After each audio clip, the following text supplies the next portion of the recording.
3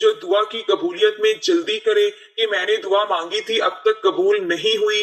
دعا کی قبولیت کی شرائط میں سے چند شرائط یہ ہیں کہ دعا کرنے والا خدا کی قائم کردہ حدود سے تجاوز اور گناہ کبیرہ پر اصرار کرنے والا نہ ہو۔ اللہ تعالیٰ گناہ کبیرہ پر اصرار کرنے والے کی دعا قبول نہیں کرتے۔ دعا کرتے وقت داعی کو اس بات پر کامل یقین ہو کہ اللہ کے سوا کوئی قادر نہیں، اور سچے دل، حضور قلب اور خشوع و خضوع کے ساتھ دعا کی جائے۔ دل غافل اور لاپرواہ ہو اور زبان پر دعا کے کلمات ہوں تو یہ دعا قبول نہیں ہوتی۔ نبی کریم صلی اللہ علیہ وسلم کا فرمان ہے کہ اللہ تعالیٰ غافل اور بے توجہ دل کی دعا قبول نہیں فرماتے۔ دعا کرنے والے کے لیے یہ بھی ضروری ہے کہ حرام کھانے پینے سے بچتا ہو اور دعا کے بارے میں عجلت اور بے صبری نہ کرتا ہو۔ اس کے ساتھ ہمارے پیارے آقا مولا صلی اللہ علیہ وسلم نے ہمیں دعا کرنے کا طریقہ بھی سکھایا کہ دعا کرتے وقت دونوں ہتھیلیوں کو پھیلا کر رکھا جائے، دونوں ہاتھ مونڈھوں کے برابر ہوں، پہلے اللہ پاک کی حمد و ثنا بیان کی جائے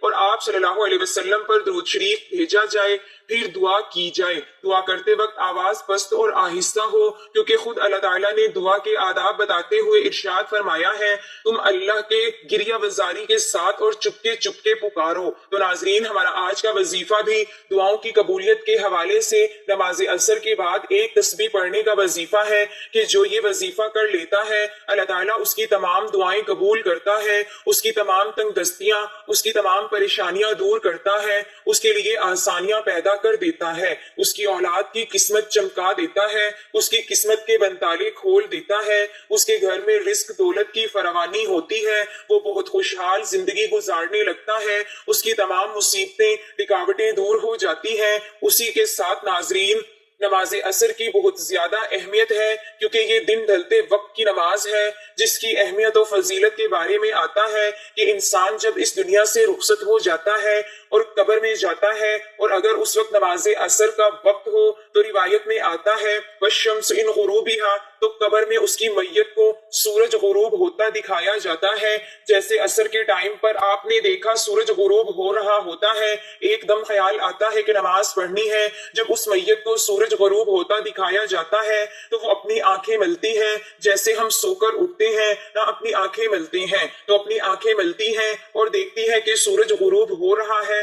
وہی بات تو وہ کہتا ہے کہ مجھے نماز پڑھنے دے، عصر کا وقت جا رہا ہے، مجھے نماز پڑھنے دو۔ تو فرشتے مسکرا کر کہتے ہیں کہ وہ ٹائم ختم ہو چکا ہے، نماز کا ٹائم اب ختم ہے، اب نماز نہیں پڑھنی، اب حساب کتاب ہوگا۔ تو اسکالر یہ حدیث بتاتے ہیں کہ دیکھیں اس کی فکر کیا تھی جب وہ دنیا میں تھا، سورج غروب ہوتے ہی اسے پہلا خیال یہ آیا ہے کہ میری نماز نہ رہ جائے، کہیں عصر کی نماز نہ رہ جائے تو میں عصر کی نماز پڑھ لوں۔ اس کے بعد بات چیت کرتے ہیں، یعنی اس کا دھیان ابھی تک نماز کے اندر ہے، اور یہ چیز بہت سے میڈیکل ڈاکٹرز بتاتے ہیں۔ میں ایک لیکچر سن رہی تھی ایک اسکالر کا، انہوں نے بڑی زبردست بات کی، انہوں نے کہا کہ میں نے بہت سے ڈاکٹرز کو لیکچرز دیے ہیں، ڈاکٹرز میری محفل میں آتے ہیں تو ڈاکٹرز نے مجھے بتایا ہے کہ آخری جو دھیان یا دماغ میں بندے کی چیز ہوتی ہے جو اس نے سب سے زیادہ دنیا میں کی ہوتی ہے، مرنے کے وقت یہ وہی چیز نکلتی ہے۔ پھر واللہ یہ ڈاکٹر نے خود بتایا کہ کچھ جو مریض ہوتے ہیں وہ گانے گا رہے ہوتے ہیں، یعنی مرتے وقت گانوں کے الفاظ نکل رہے ہوتے ہیں۔ تو یہ میڈیکل سائنس بھی یہی بتاتی ہے کہ ہمارے نیورونز یعنی دماغی خلیوں کے کنیکشن مضبوط جب بن جائیں، نہ کسی چیز کے حوالے سے ظاہر ہے ایک بندہ خاص محفل میں بیٹھ رہا ہے، اس میں ایک خاص طرح کی باتیں سن رہا ہے یا کر رہا ہے، تو اس کے نیورونز کے کنیکشن انہی باتوں کے مطابق بن جائیں گے اور پھر اس کے دھیان میں وہی چیز ہوگی، اور جب بھی وہ متوجہ ہونے لگے گا تو دماغ کی وہی چیز ریپیٹ ہوگی جو اصل میں وہ کرتا ہے۔ یہ تو پکی بات ہے۔ تو یہ وہ شخص ہے جس نے نماز کو بہت فوقیت دی دنیا کی زندگی میں، اور اس کی فکر ہی یہ تھی کہ نماز نہ نکل جائے۔ تو یہ حدیث سنانے کا مقصد یہ تھا کہ اس کے لیے نماز کیا کرتی ہے دنیا کی زندگی میں، اس لیے قبر میں جا کر بھی اسے یہی خیال آیا کہ ہائے میری عصر کی نماز نہ نکل جائے۔ تو یہ چیزیں بہت اہمیت کی حامل ہیں ہماری زندگی میں، انہیں ہم اگنور کر رہے ہوتے ہیں۔ اور عصر کی نماز کے بارے میں رسول اللہ صلی اللہ علیہ وسلم نے کہا کہ جس انسان نے عصر کی نماز جان بوجھ کر چھوڑ دی، جان بوجھ کر سے مراد یہ ہے کہ ایک تو سو گیا، یاد نہیں رہا، ویسے ہی کوئی بازار میں ہے، مسجد نہیں مل رہی، جیسے خواتین ہیں بازار میں اکثر ہوتی ہیں، جگہ نہیں نماز پڑھنے کی، نماز رہ جاتی ہے، ایک ہے کہ جان بوجھ کے پتہ ہے عصر کی نماز پڑھنی ہے لیکن نہیں پڑھی۔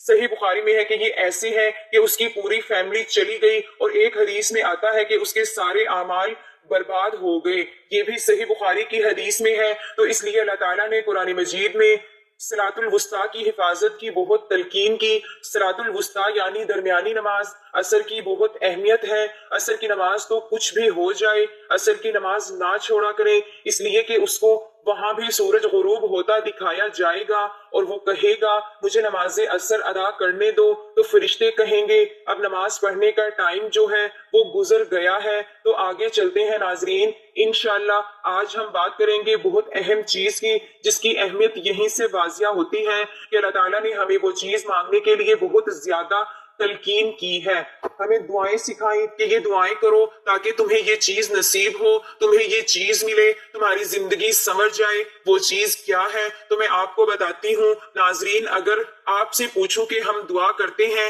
ماشاءاللہ سب کرتے ہیں، چاہے جیسا بھی ہو، انسان گناہگار ہے، ہم سب گناہگار ہیں، نمازی ہیں، بے نمازی ہیں، جیسا بھی ہے، مسلمان تو ہے، اللہ سے دعا تو کرتا ہے۔ تو ہمیں یہ دیکھنا ہے کہ ہماری اکثر دعائیں کیا ہوتی ہیں۔ کیا ہماری دعائیں صرف دنیاوی ہوتی ہیں کہ اللہ میرا رشتہ ادھر کرا دے، مجھے یہ پسند آ گیا ہے، مجھے یہ شخص دے دے، ٹھیک ہے، ان دعاؤں میں کوئی حرج نہیں۔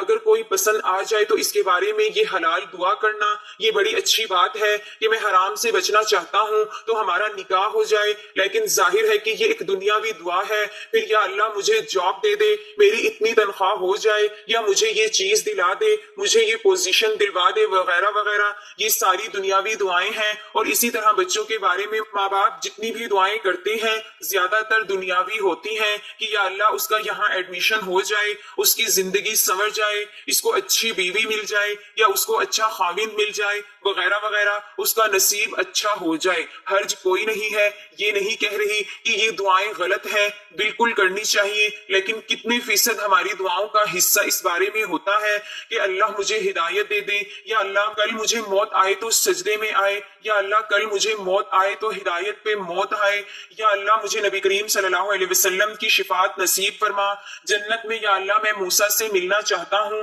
تو مجھے ان کی ملاقات نصیب فرما، کسی صحابی کے قریب مجھے گھر دے دے جنت میں۔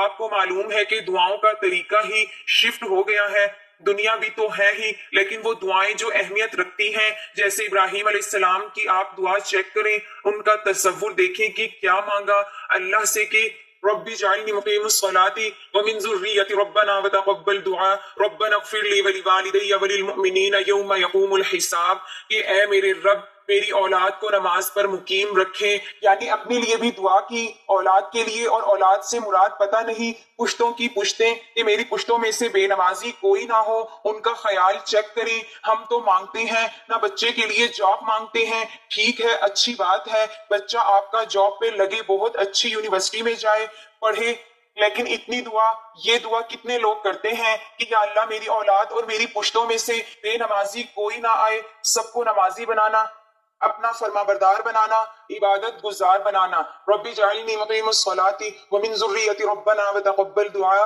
اے میرے رب میری دعا قبول فرما، ربنا اغفر لی ولوالدی وللمؤمنین یوم یقوم الحساب، اے اللہ مجھے معاف کرنا، میرے والدین کو معاف کرنا، اور مومنین کو جو آنے والے ان کو معاف کرنا، اور اس دن ہمارا حساب آسان لینا۔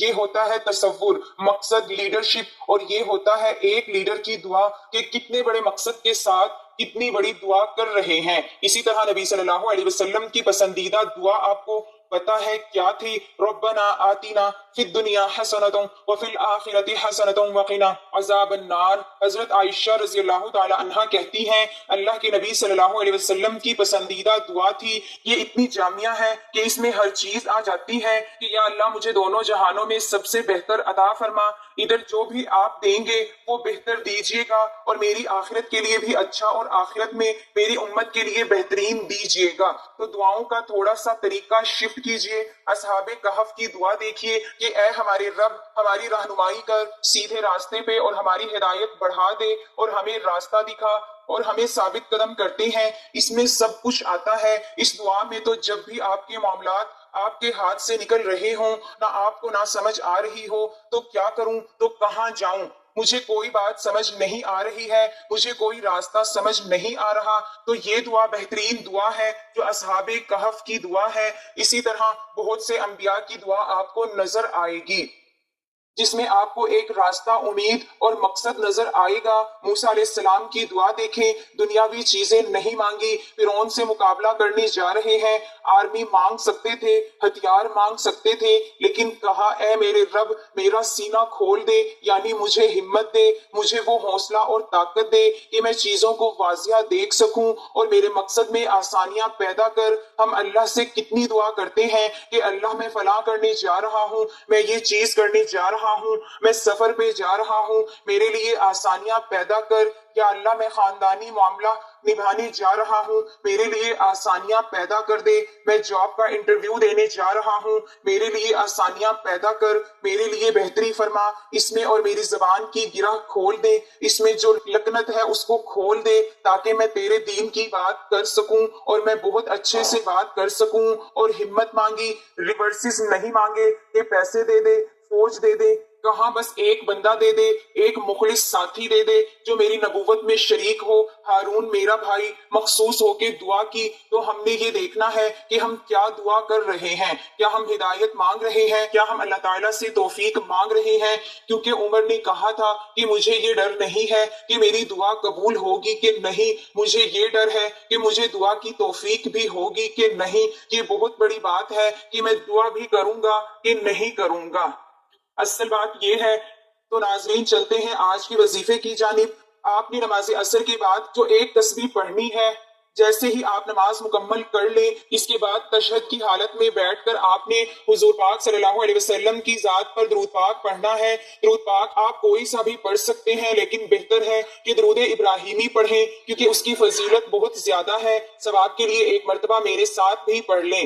اللهم صل على محمد وعلى آل محمد كما صليت على إبراهيم وعلى آل إبراهيم إنك حميد مجيد اللهم بارك على محمد وعلى آل محمد كما باركت على إبراهيم وعلى آل إبراهيم إنك حميد مجيد۔ درود پاک پڑھنے کے بعد آپ نے یہی دعا پڑھنی ہے جو ہم نماز میں درود پاک کے بعد بھی پڑھتے ہیں۔ رب اجعلنی مقیم الصلاة ومن ذریتی ربنا وتقبل دعاء ربنا اغفر لی ولوالدی وللمؤمنین یوم یقوم الحساب۔ اس دعا کی آپ نے ایک تسبیح پڑھنی ہے۔ یہ تسبیح پڑھ کر آخر میں اتنا ہی درود پاک پڑھنا ہے جتنا وظیفہ شروع کرنے سے پہلے پڑھا تھا۔ ویسے تو یہ ایک جامعہ دعا ہے، لیکن اس کے بعد اگر آپ اپنی دنیاوی خواہشات کے لیے اللہ تعالیٰ سے دعا مانگنا چاہیں تو بھی آپ دعا مانگ سکتے ہیں۔ دعا ہے کہ اللہ پاک ہمیں صحیح معنوں میں پکا اور سچا مسلمان بنائے۔ آج ہم مسلمانوں کو دعا کی اہمیت و فضیلت معلوم ہی نہیں۔ اللہ ہمیں اس کی اہمیت کو جاننے کی توفیق دے اور اپنے رب سے بار بار اور خوب مانگنے والے بن جائیں۔ اللہ کے خزانوں میں کوئی کمی نہیں، وہ ہمیں اپنے خزانوں سے لینے والا بنا دے۔ آمین۔ اور اللہ تعالیٰ ہماری تمام پریشانیاں اور مصیبتیں دور فرما دے۔ آمین۔ دعا ہے کہ اللہ تعالیٰ میرا سنانا اور آپ کا سننا اپنی بارگاہ الہی میں قبول و منظور فرمائے۔ آمین۔ ناظرین گزارش ہے کہ اللہ تعالیٰ کے 99 ناموں میں سے کوئی ایک نام لکھ کر کمنٹس میں ضرور شیئر کریں۔ اللہ تعالیٰ ہم سب کا حامی و ناصر ہو۔ آمین۔ جزاک اللہ۔